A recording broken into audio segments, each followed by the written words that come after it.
Assalamu alaikum.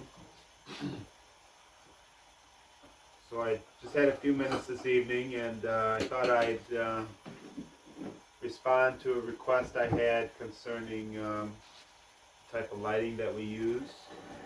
Um, I did make a short video where I discussed it a little bit, but the request was that it would go more into depth on uh, exactly how we use, what kind of lighting we use and how we use it. So, of course, our main source of light would be kerosene lamps.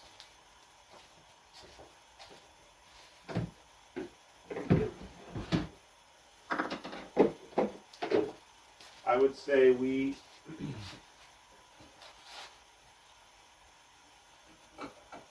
probably use about, in the summertime, we probably use about a gallon of kerosene every 2 weeks. In the wintertime, it's more like a gallon every week that we go through. And the kerosene around here costs about $4.50 a gallon. So a gallon will keep all the lights that we have in the entire house filled for 1 week.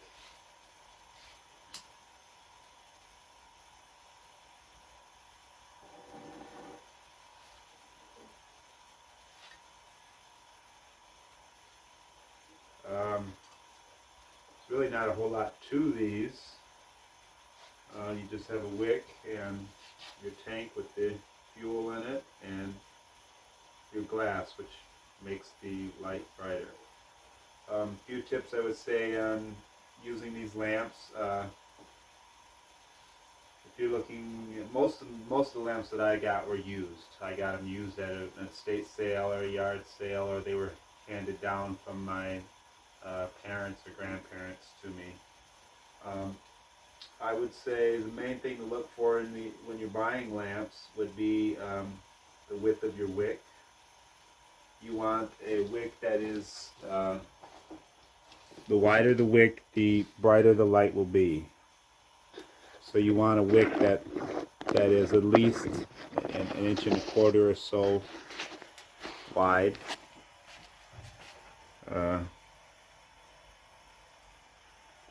Just so that, to me anything narrower than an inch and a quarter is just, it shows less light, and it's not worth, I feel like it's really not worth, being bothered with. Also, the narrower wicks, some of those are harder to find and you have to special order them, etc. So, yeah, I would recommend that you use at least an inch and a quarter wick, or wider if you can find wider, for brightness. One of these lamps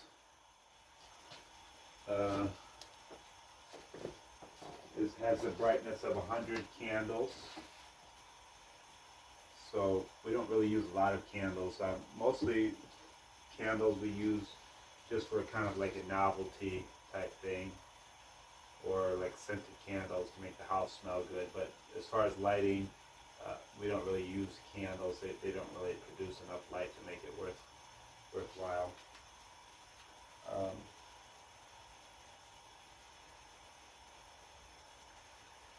Also, I prefer like the bigger style lamps with the pedestal base like this. Most of your wall mount brackets for kerosene lamps prefer a pedestal lamp. A lamp like this is what I would consider a bigger style lamp. A lamp like this usually costs, used, I would say at an auction I would bid it up to maybe 40 bucks. 35 to 40 bucks. New, I think they would probably cost close to $100, $75 or so for a brand new lamp, complete with a big tank on it like this, and a large base. And that is, of course, a heavy duty lamp. You can get, like at Walmart, you might be able to get a kerosene lamp cheaper, like maybe $7 or $8. But obviously they're slightly smaller and they're just not as heavy duty. But I mean, they'll work for a while. Another thing you want to look for on these is the you want to check, if you're buying them used, you want to check and make sure that the main thing I would say to look for is to check the spinners on them. Make sure that these you know, are in good repair before you buy it used, that they work, and that the mechanism down up in here is, you know, intact, not broken. That's probably the main thing that goes bad. And you can buy these new heads for them at special stores. A lot of Amish hardware stores carry them, or you can probably get them like online too. I'm not sure, but that's the main thing that I look for in these, is to make sure that this mechanism works well, that it spins good, and that the spinner works.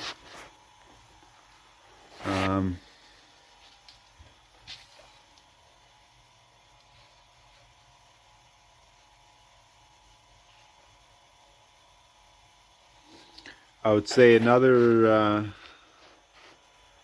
important thing is on these is placement. In order to brighten up your entire house with using kerosene lamps, I would say you probably need about, on average, maybe 4. I would say a minimum of 4 for a decent sized, you know, living room or something. You'd want about 4 of them. You might be able to get away with 3, but obviously the more you have, the brighter it'll be. But I would say on average we use about 4 or 5 of them per room, like 4 or 5 in the living room, and then 2 or 3 in the bedroom, and so on and so forth. Another thing I found with placement is that I place some of them, try to place them strategically where they would cast the most light. On these lamps, the light tends to shine down, so that is part of the reason for putting them up high on the wall or whatever, because the light shines down. But it also is good to have some low, because if you got them too high, then when you're down low, it's kind of a little bit dark. So like this area is kind of a lounge area, and we've got one on the table here, and we've got some strategically placed up in the ceiling, just so that the whole place is, you know, lit up well. And you can place these like a mirror or something. We use pie tins just to make good use of them. Just something shiny behind them. I've even seen Swartz and Truber Amish use like a piece of tin foil paper and tack it up behind there. I think it looks tacky, actually, and which is the reason I came up with the pie tins, because it's still a shiny surface and looks a little more uniform than just a piece of foil paper tacked up behind it. Or you can put mirrors behind it. A lot of places, the wall mount ones, they have mirrors mounted to them. This is an example of a wall mount lamp. This is in the hallway here. But as you see, the lamp just kind of sits here on this little thing there. And you just screw that on the wall, and then it hangs up on the wall for you.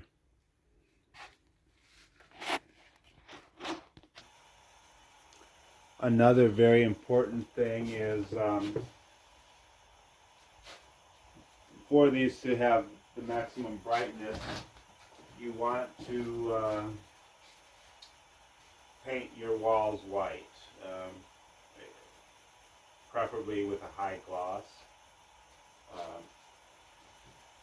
because the your walls are dark, I would say you get 40% more light by having your background white. So that's very important.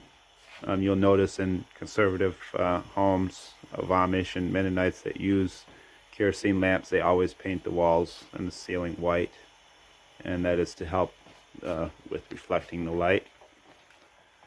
Like I said, most of the lamps I acquired through either hand-me-downs or buying them used. I haven't hardly bought any of these new, and usually you can get them fairly reasonable used.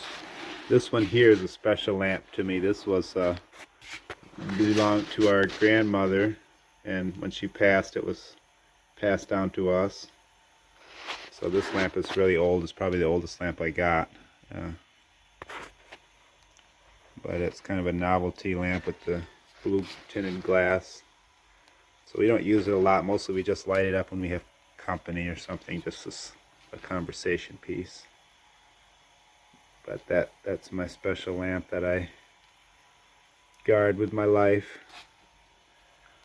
And I think it's kind of neat. It's a special lamp to me. But anyways, that's an overview of the type of lighting that we use. Mostly is kerosene lamp. This also here is another cool lamp. It's got a head on it here that connects to a jar, a mason jar. You could really use any size, but obviously the wicks are only so long, so to me there wasn't no point in putting no huge jar on it, and the wick can only reach halfway down into the kerosene. But I just thought that was kind of a cool lamp there with the mason jar.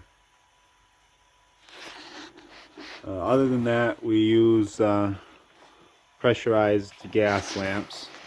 These we don't use a lot. Mostly we just use them for a situation like if we have a bunch of company or we need a bright light to see by for canning or doing some deep cleaning or something. This stuff runs off white gas, and it's probably about $12 to $14 a gallon right now. So I'm using this for the video because it's just a little bit too dark without it. But normally we just use the kerosene lamps, and then if we're going to have supper or something, we'll light this lamp and then turn it off later once we get finished with it, just to save the gas.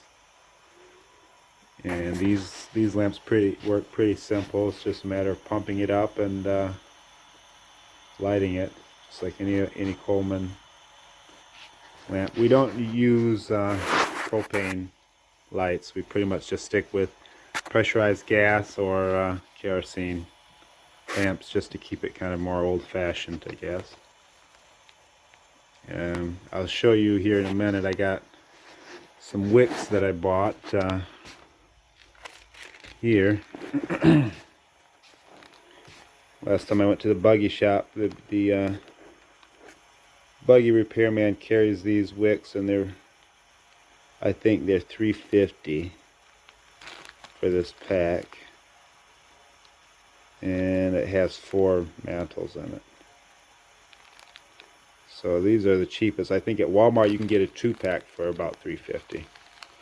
But these you're getting 4 of them for that same price. So this is pretty much what I go with.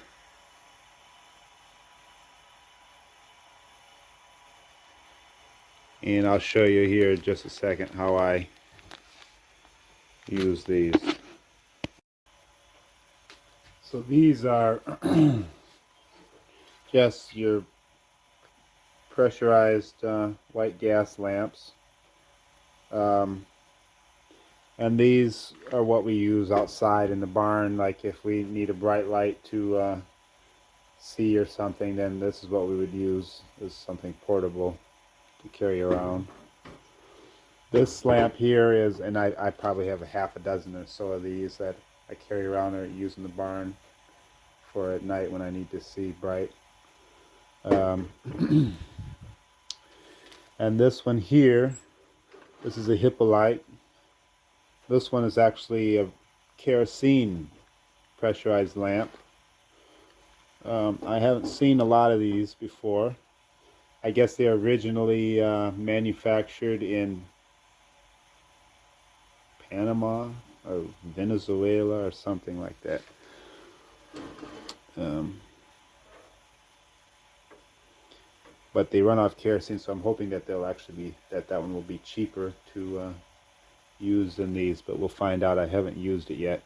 I just got it this fall at a estate sale in Gladwin with the Abe Mastamish had a retirement sale there, and I got it there. I think I paid. There was a whole table full of them, and they were $10 a piece. Take your pick, and you had to get at least 3. So I got that one and another one like this. There are also these which run off of unleaded gas, which is handy.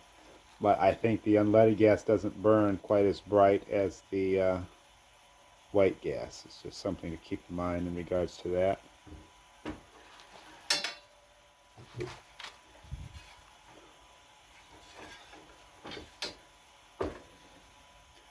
I have to get a pair of pliers to get that nut off of there. Okay.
Alright, that wick doesn't have any, or mantle doesn't have any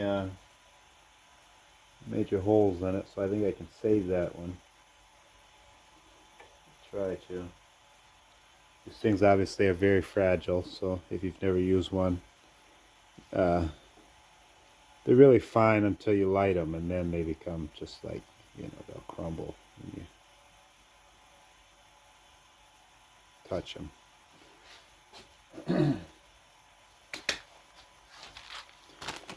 So it's pretty simple if you never used one of these before. And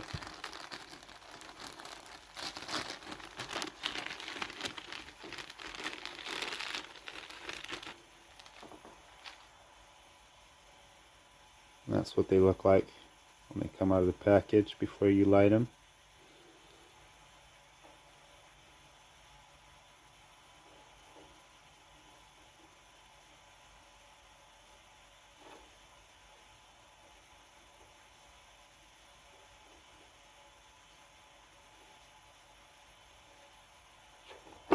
You just want to make sure you tie that in a good knot so it don't fall off after you've already lit it, because like I say, once you light it, you can't touch the mantle anymore.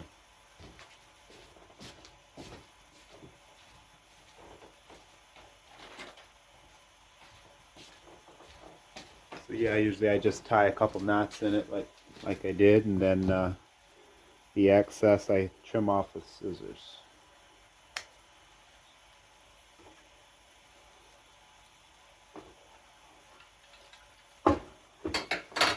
I don't think it has anything in it, so I won't be able to light it for you, but before you light it, you're supposed to light the wick and let it burn up.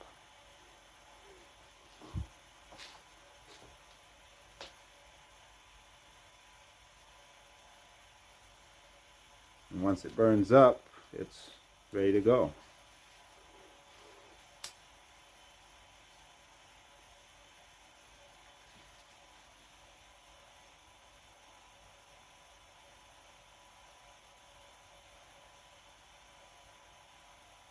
And now I can, if I had fuel, extra fuel, I could fill it up, pump it up, and light it, and it would be like this one here.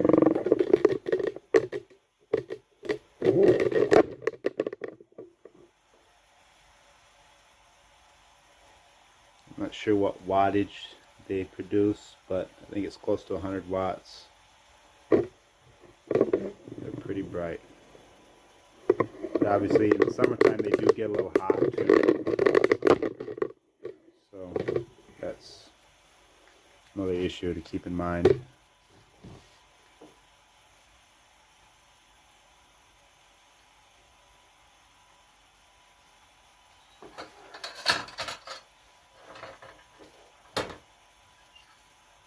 But anyways, for the house, that's pretty much the type of lighting that we stick with. And in just a minute here, I will take you down and show you in the barn what the lighting looks like. Like I say, once again, it's very important to have, you know, I guess it wouldn't necessarily have to be white, but you want your walls, your background to be light and kind of a gloss sheen on them. And that really makes a big difference in casting light in your home. So anyways, I hope that was informative and helpful, and I hope that was a little more in depth to you on the type of lamps that we use and how they operate. Like I say, it's not really much to them. We just use kerosene, regular kerosene. It's cheap, and that's about it. Oh, one other thing I will mention about these is about the kerosene lamps is see if I can find an example here. When you first buy when you first put a new wick in, it's flat all the way across. But after a while, it burns down, and usually it burns uneven. I don't know if you can tell in this lighting, but if you see how that flame is uneven. So in order to fix that, you would trim your wick.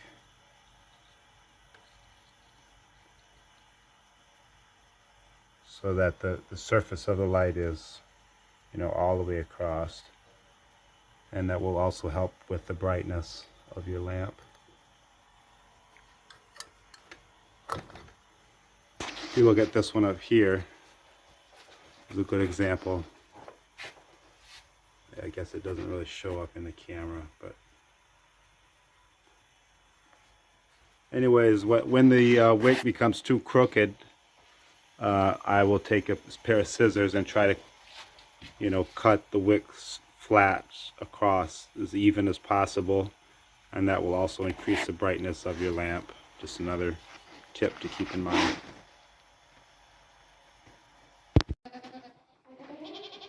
Assalamu alaikum. So I'm getting ready to do evening chores, and I thought I'd bring you along and show you the lighting that I use in my barn for chores. So come along. So this lantern right here is actually was initially, they were made for greenhouses to keep the temperature regulated in the greenhouse, and they work pretty good for a barn lantern. They usually cost around $20 roughly. I like to use these in the barn because they're so big and they cast a lot of light. Like I was saying in the previous video, it's very important to have your interior painted white.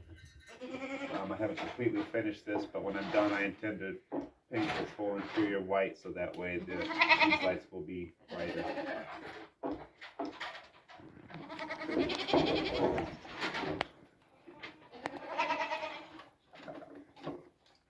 So normally I light this one too, but I think it's out of kerosene. Anyways, in the evening, my evening chores consist of giving the horses hay. So this is how I do that.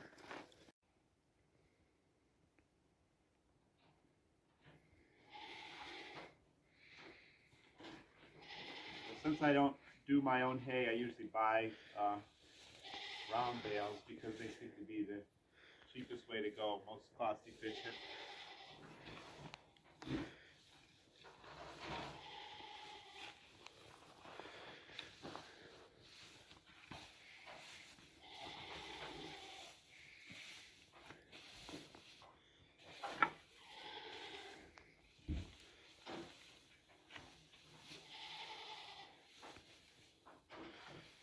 This is probably about the amount that I would give the Thunder right here.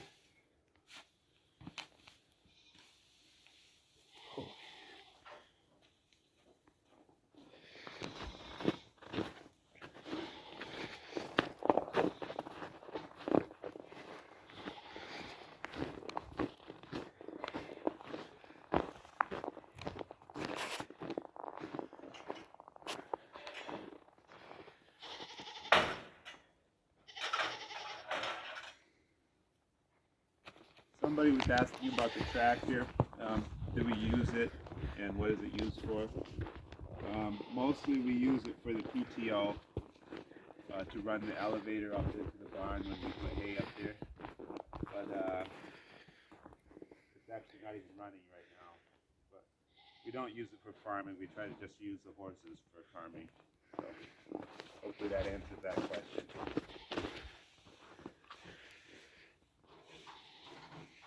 And also we would use it for belt power, like to run buzz rig, etc.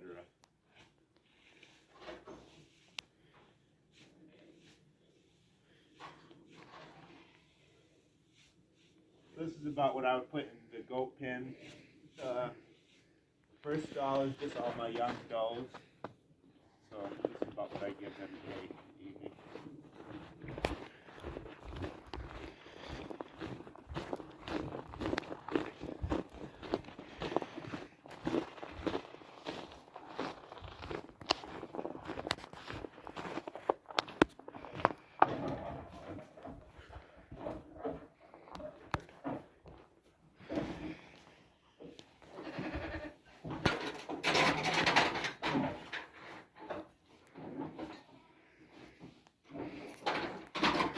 Not sure how well you can see, but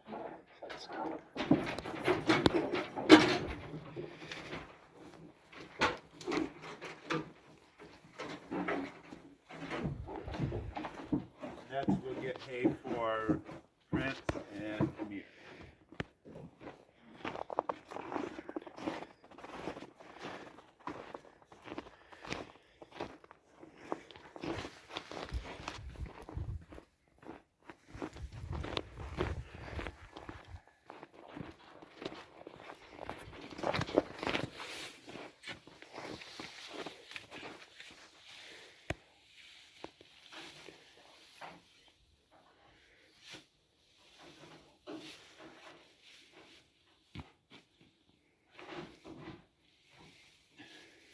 This is for Amir. He's the little black stud pony. He's broke, traffic safe. I actually would like to sell him, so if there's anybody interested in him, send me a message.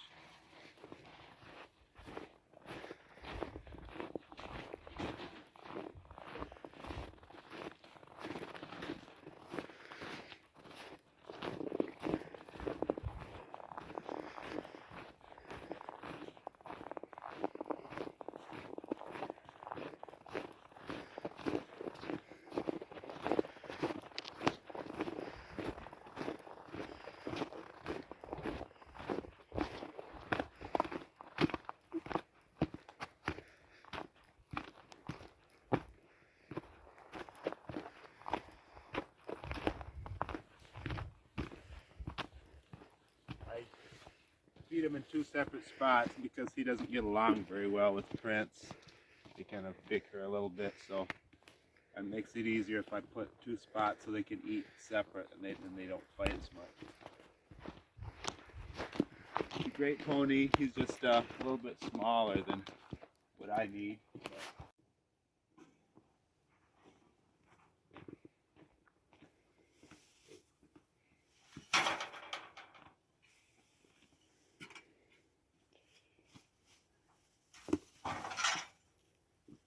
that pretty much does it with evening chores for the horses.